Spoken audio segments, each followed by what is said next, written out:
برای خواهرم، خواهرت، خواهرامون، برای تغییر مغزها که پوسیدن، برای آزادی.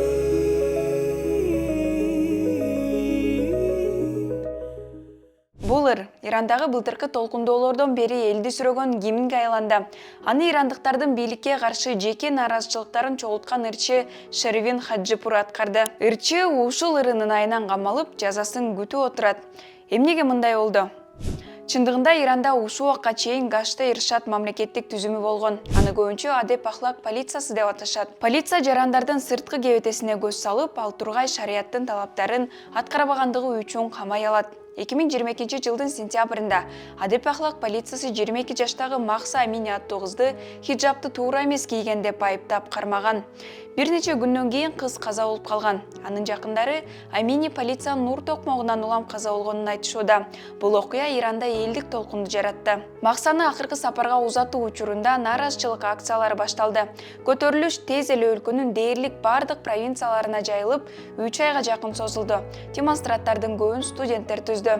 Алар Адеп ахлак полициясына жана аялдардын укуктарынын бузулушуна каршы чыгышкан. Ирандыктар Ислам Республикасынын өкмөтүнүн жана жогорку лидер Аяталла Али Хаменеяны түздөн-түз сынга алышты. Митингчилер мурдагыдай жашоого мүмкүн болбой калды деп кыйкырып жатышты. Өкмөт нааразычылык акцияларын басуу үчүн бардыгын жасады. Коопсуздук күчтөрү ок атуучу куралдарды колдонду.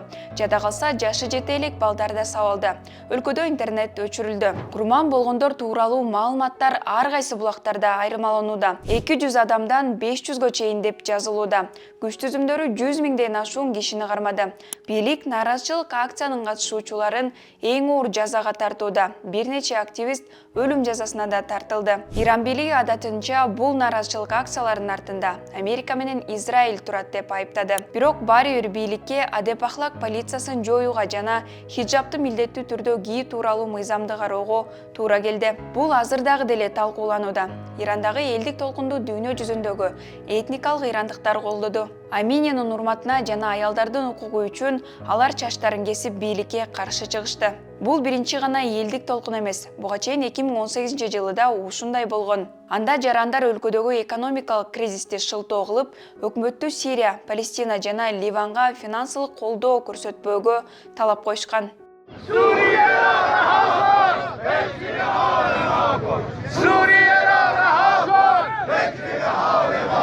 Иран бийлиги өлкөдө экономикалык кризиске жана санкцияларга карабастан коңшу Ирак, Йемен, Палестина, Сирия жана Ливанга көптөгөн ресурстарды кетирүүнү улантууда. Мындай жол менен Тегеран ислам дүйнөсүндө өзүнүн таасирин күчөтүүнү көздөп жатат. Ошол эле маалда карапайым ирандыктар баанын көтөрүлүшүнөн, чакырчылыктын көбөйүшүнөн жапа чегүүдө. Экономикалык абал жана азыркы бийлик режими элдин үнү бийликке жетиш үчүн аларды көтөрүлүүгө аргасыз кылууда. Ырдын автору азыр абакта.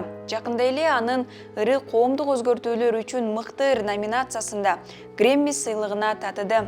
Аны ирандыктар дүйнөнүн булуң бурчунда ырдап жатышат. For freedom and women's rights.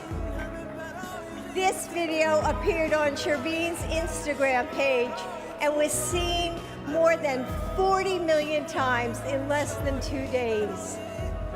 Shervin was arrested, but this song continues to resonate around the world with its powerful theme: women, life, freedom. Иран бийлигинин аракети тууралуу кандай ойлойсуз? Комментарий жазыңыз.